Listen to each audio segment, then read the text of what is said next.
Any other questions?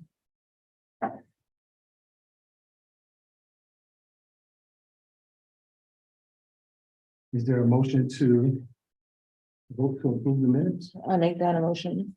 Commissioner Decker makes the motion, any second? I said that. The motion's been properly first and seconded. All those in favor signify by saying aye. The motion carries. The next order of business is the resident commissioners report. Commissioner Decker or Commissioner Bennett, do you have anything to offer? A couple people had asked me, one was about the air conditioners that are in empty apartments that people have either left that are in working condition, if people that can't afford to get one, if they can have it. Or give it to somebody that could use them. And then another resident had asked about the building in general, and I told them when I got further information, I will let them know. Somebody else asked me about the elevators, why are they locked off? I knew about, and I had told the person that the reason the one is locked down was because on the weekends. But I was unaware that the other one was locked down at the same time. On the one day. But other than that, that's all. I You're have. saying both of the elevators were locked? Both at the same the time? elevator, That's not what the practice. no, the elevator, no, the elevator was down, the small one was down. Due to the fact that the maintenance was using one. Okay. To do the garbage chutes, but then did not know. They didn't communicate and let the other one know that the other elevator was locked off. Got it. So it's a miscommunication. Yes, That's not our fault. yeah, so. Okay. What the question, can you just clarify the second question, the building in general? When were the residents gonna know when to start packing? If they needed to pack, stuff like that in general, because last thing that they knew was we had a developer. And then nothing after that. Thank you for that. I will say though that it takes a long time before anybody to pack anything, like it'd be like a few years before anybody's even like packing anything up, because we just picked the developer. We don't even have a plan or an idea or anything. It'd be years before anybody moves, before anybody packs. We're like literally in the beginning stages. But you guys will be definitely the first ones informed of how everything is gonna go, how they're gonna help you pack, how they're gonna help you move, moving companies, so on and so forth. But you have to also understand, the last thing that they knew was we had a developer. Ever since then, nothing, they didn't hear nothing about anything else going on. So they're kind of wondering. So that's why they came and asked me, like, what's Oh, going on? no, for sure, but I'm just letting you know that it should be years. You can tell them it's years before they would even have to pick up a clothes to put in a box to pack. It'd literally be years with an S on the end. So. Anything from you, Mr. Bennett? So we'll move to the next order of business where we'll address some of those issues in the executive director's report. And that is the first thing in my report is the developer development. So just so everyone's understands, Monco is the developer that is chosen, that has been chosen. We meet regularly, practically every Wednesday. And at this time, what we're doing is just, well, the first thing that has to happen is that we have to agree on a memorandum of agreement. That is that they're going to do an agreement to say that they're going to do what they say they're going to do, and we accept that. So we're actually working to agree on the memorandum of agreement or understanding. Once that's done, we then will begin to develop plans, timelines, drawings will be submitted. They will ask for information from me regarding the building, rent rolls, square footage, drawings. Actually, they already have those and things of that nature. So as Commissioner Smith said, it does take quite some time, approximately 3 to 5 years. We do want to fast track it as far as quickly as possible. However, until we get to that point, there's no information that we have to give you other than these type of updates. If you come to the meetings like this or listen to the meetings online, you will hear us talk about that and we state, how the process works. But one of the key things that Monco said in the meeting that's actually in the minutes now is that when we get to a point and we have to submit our plan to the federal government, we have to stick to that plan. So there's certain things that the federal government does to protect the residents. There's certain rules that they have to protect the residents. There's certain things we have to abide by to protect the residents. So if we don't stick to that, we can be, whatever kind of sanctions or punitive directions they take, or even they may even stop the process. So we have to stick to those plans. That being said, it's mandatory for us to have meetings to inform the residents of what's going on, what the plans are, what the next steps are as we find out. And then we also, we'll have a degree of participation, which I'm driving that, when we get to that point. Hey, these are some things we're interested in. What do you think about this? What do you think about that? What do you think about tubs? What do you think about walk-in showers? And we talked about that in the meeting. They talked about that. So we're not going to leave you out. I understand that there were articles in the paper and there are some political things happening, and those politicians want to bring political awareness to that, and I understand that. But to clarify, we're not in the business of displacing anybody. That does happen, but typically not because we're just moving on. At least that's not how this program is going to run. That goes to the next thing, which is lease compliance. Those are the issues which may cause you not to go forward. You need to pay your rent. Need to make sure that you don't have any borders or lodgers in your apartment, no smoking, proper disposal of garbage, all of those things. Now, I talk about that. We send letters, we give fines. We've been very lenient with residents as far as the rent is concerned, and I've done everything but pay the rent myself.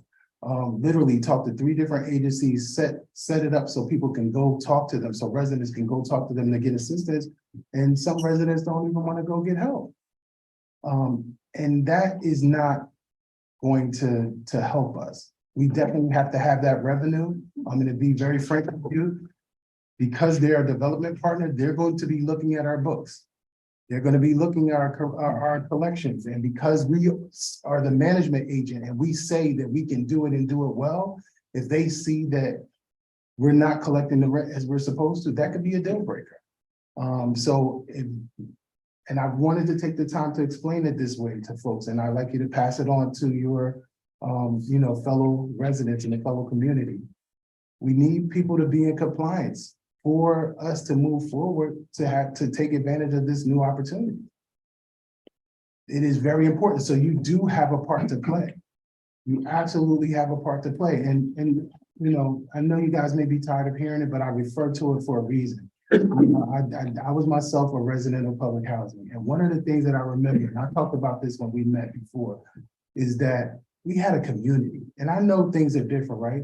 You don't have to like or love everybody. But there's no reason that we shouldn't be getting along. There's no reason that we should be dealing in petty back and forth.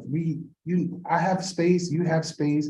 We should respect that, try to keep things neat and clean. When we use the laundry, for example, when you finish, clean the vent, wipe it down for the next person. When you take your garbage out, put it in the garbage chute. Don't just leave it in the hallway. That the place is already infested. That just makes it worse. And you don't want to take those habits to a new building. There's a pet policy in place. Abide by the pet policy. If you don't have permission to have a dog, cat, bird, whatever, you shouldn't have it. It's simple. And I know some people say, oh, well, I don't want to live by these rules. What is this and that? But this is part of, the assistance that you're getting. We live in a building that requires certain rules, and it's not our personal house. If it was your personal house, you can do what you want. Even when we ask for your income verification and paperwork. It's not because we want to be in your business. There are regulations about what we have to know, because the federal government wants every person to pay their fair share. And we get audited, and the auditor looks at that and say, hey, why don't you report these assets for this person? And that is the truth of it. I can literally talk about it all day long, but lease compliance is very important. And so I'm literally begging you to get on the ball, because, you know, we're going to, you know, move to the next phase and begin to process people for court. And, you know, I put out information and ask people to come down for assistance. And some people have gotten assistance, but there are some people who are not trying to get assistance. And unfortunately, when we get to that point, they'll have to say whatever they have to say to the judge. And all I can say is, these are the things we did. This is how we tried to help.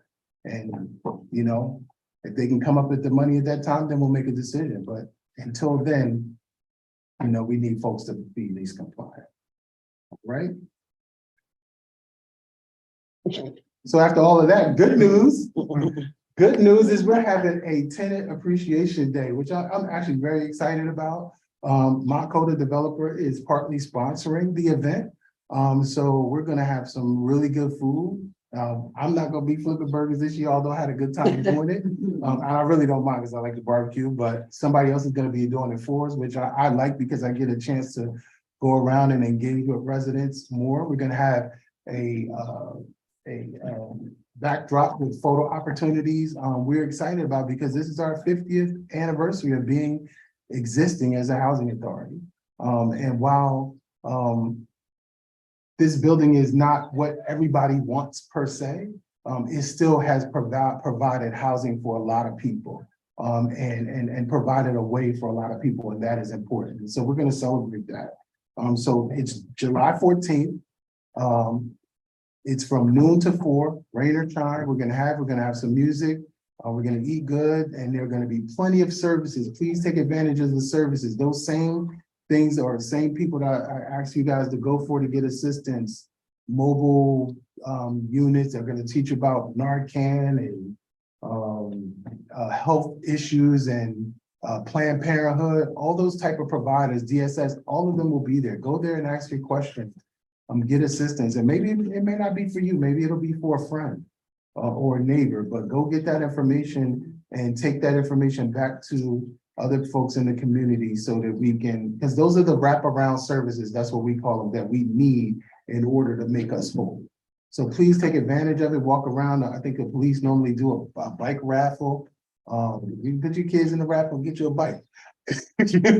You know, so let's participate in that. It should be a really good time. All right. And that is it for me for the executive director report. Thank you. And at this time, we have a resolution. Commissioners, it's in your package. And it is resolution number 536. Which reads, whereas the Housing Authority, on December 15th, 2021, authorized its interim executive director to negotiate and execute an agreement with the law firm of Whiteman, Osterman and Hanna, WOH. And whereas the board deemed it advisable and in the best interest of the authority to extend the services of WOH through November 1st, 2022. And whereas the board deems it advisable to and in the best interest of the authority to further formally extend the services of WOH through June 30th, 2024. Now therefore be it resolved that the Board of Commissioners hereby authorize the executive director to negotiate and execute an extension of its agreement with WOH. And be it further resolved that the agreement with WOH shall be for an additional 19 months term starting November 1st, 2022, and will run through June 30th, 2024. And be it further resolved that the executive director's authority be and hereby is authorized and directed on behalf of the name of the authority to take all actions to execute and deliver any and all documents which he, in the exercise of his sole discretion, deems necessary, advisable, or appropriate to implement the above mentioned actions and resolutions without further authorization or approval by the Board of Commissioners. Are there any questions? we just make a verbal amendment to change the dates to today's date instead of May 15th. Yes, sir. Because that was the date of That was the That was the last last meeting. meeting. Thank you. Good catch. Bad miss. Again, I said. that. Yes, thank you. Today's date is 6/26. I'll take responsibility too, because I'm partially responsible for rescheduling the meeting. Appreciate that. I'll accept that. Is there a motion to Motion. motion And I'll second it. seconded by Commissioner Decker? We'll vote by roll call. Commissioner Smith, Aye. Commissioner Cousins is absent, Commissioner Wolf is absent. Commissioner Zakos, Aye. Commissioner Bennett, and Commissioner Decker. Aye.